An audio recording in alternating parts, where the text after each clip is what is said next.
diversity. We really do. We love to do our part. So, despite it being a female night, we do allow one token male. So we are going to give a very warm welcome to our token male for the evening. We're going to start with Nikki, and we're going to take it. Is it not Nikki? Yeah. Oh my God! There was a moment there, I was like, I've forgotten her name. Nikki, you're going to start the applause, and we're going to bring it all the way.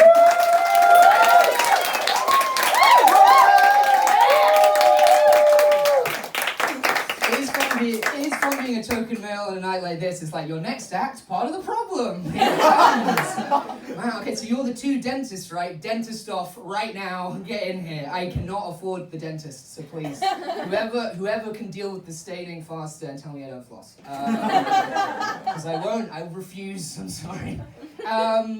I'm in a bit of a pickle, gang. I'm in a bit of a humdinger of a pickle, I'll be honest with you. Because my mum has recently sold the house that I grew up in, which is difficult because it's where I also live. It's not ideal.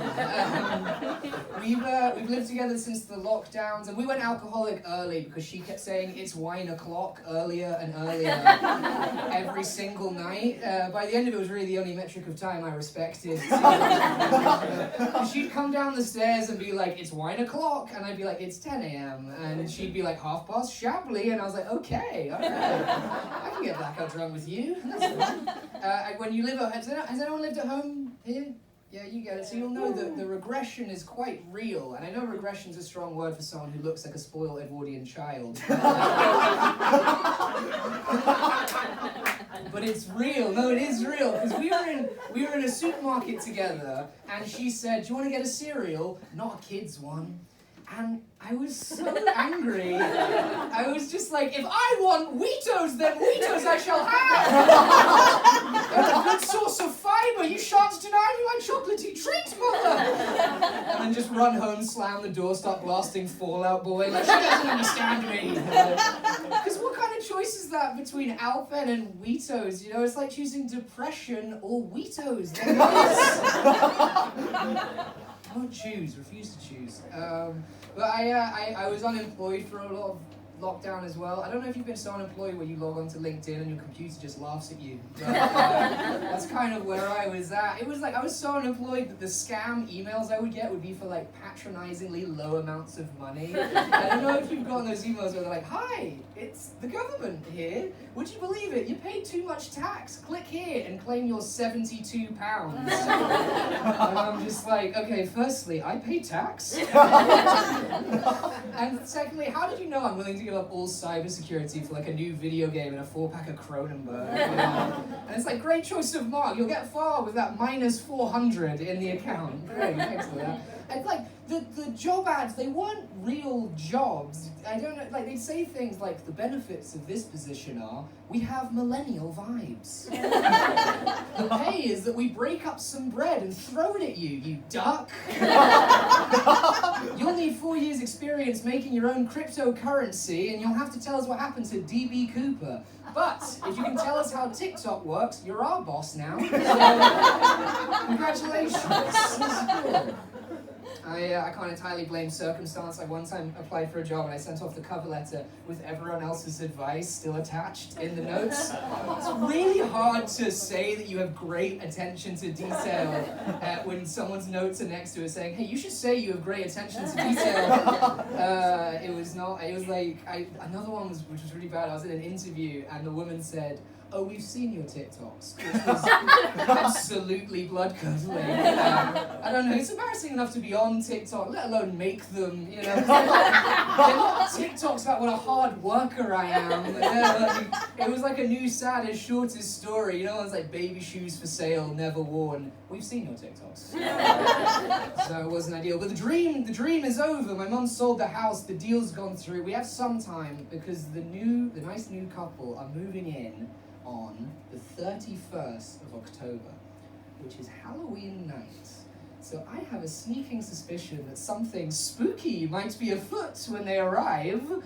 It's me, I'm not leaving. It's like, you should have read the fine print. I come with the purchase. You know, you get a house and one boy.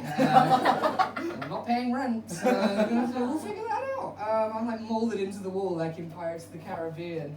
But it's like a weird, I imagine playing out like your classic horror movie, you know, the ones where like the dad's like, this will be a great new start for our family, and the mum's like, I don't know, and the dad's like, ignore that famously accurate female intuition. And then just like, I just need to spread the rumors in my town of like, the boy who didn't move out. Some nights you can hear him rage quitting the PlayStation. So other nights you can hear him being passive-aggressive to his mother for no reason. They say he died when he sent off a cover letter with the notes still attached. I've watched a lot of Scooby-Doo. So, just because on that show, they say, you know, it's the meddling kids that get in the way, but I am the meddling kid in this scenario, so I think it'll be okay. And a lot of people have said to me, Daniel, you put a lot of time and effort into this haunting idea. Do you want to maybe put that same effort into maybe finding a new flat? And to those people I say, can I please stay with you? Nowhere to go. I was unemployed for a long time. The weirdest part of it was that I was unemployed at the same time as my dad, which led to a lot of weird conversation. I think it got to him more than it got to me because he asked me if I wanted to have a weed session with him. Because he talks like an undercover cop, basically. I think he just wanted me to know that he was cool with it, so he'd come up to be like, hello, fellow stoner. Oh, let me tell you, one time me and Richard smoked a doobie, and I put all that smoke from that jazz cabbage into my lungs, and it made me super giggly, and I'd love to do it again if only I could find a reputable reefer salesman. And I mean, like, he loves Joe Rogan out of nowhere and really wants to go to Amsterdam. And for me, it's like, where was this energy when you caught me with a baggie going to Reading Festival in 2012? Because it was not a very Snoop Dogg move of you when you made me flush it down the toilet, Dad. Now you're like, let's get matching legalize it t-shirts. I don't buy it. And I kind of want to do it because I think it's kind of nice to hang out with your parents, not as father and son, but as like people, I guess. But I know that he just doesn't like know where to get weed, and like I don't have the heart to tell him that I also don't know where people get weed. I don't know. Where is it? I don't know. Where? Because it comes out of the ground, but I can't find it anywhere. And like my friends that get it, they're like, oh, I just have a number and I call a guy, as if that explains anything. And it's just like I don't know where to get weed. I can't roll it. The best I can do is smoke it, and even then, it's touch and go. Anytime I've smoked weed with friends, it's like I'm saying, hey, do you want to come over and watch me almost fall asleep for 4 hours and then see yourself out? Would that be fun for you? Like, I don't know if I like smoking weed or if I just like having 90s hip hop explained to me. I just can't get it.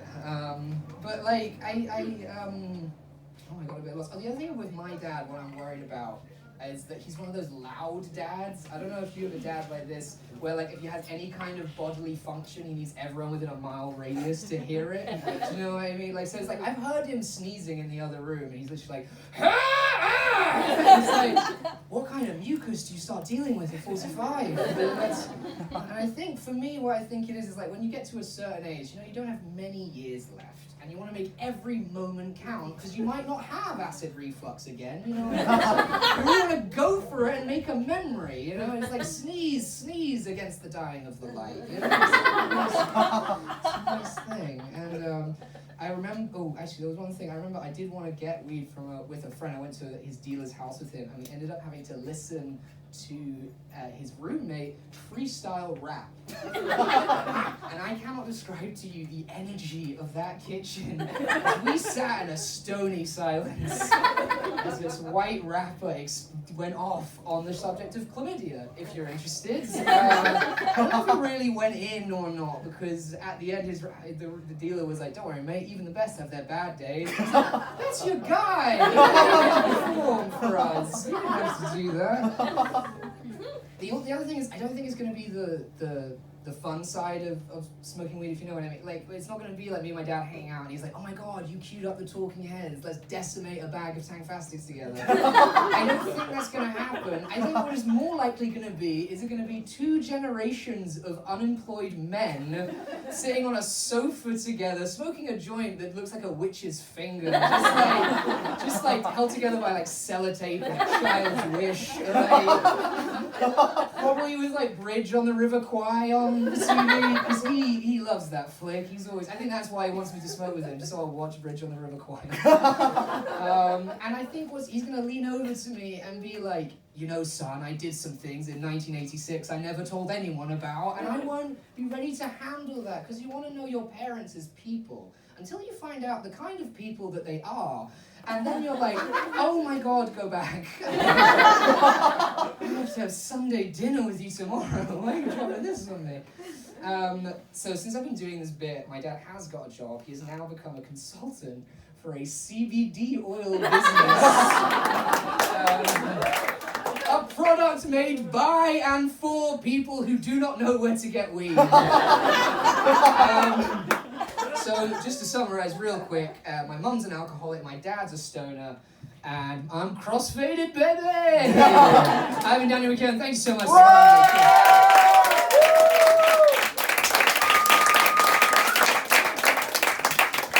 That's the end of our first half, guys. So go and grab a drink, and we'll start back at about 20 to 9.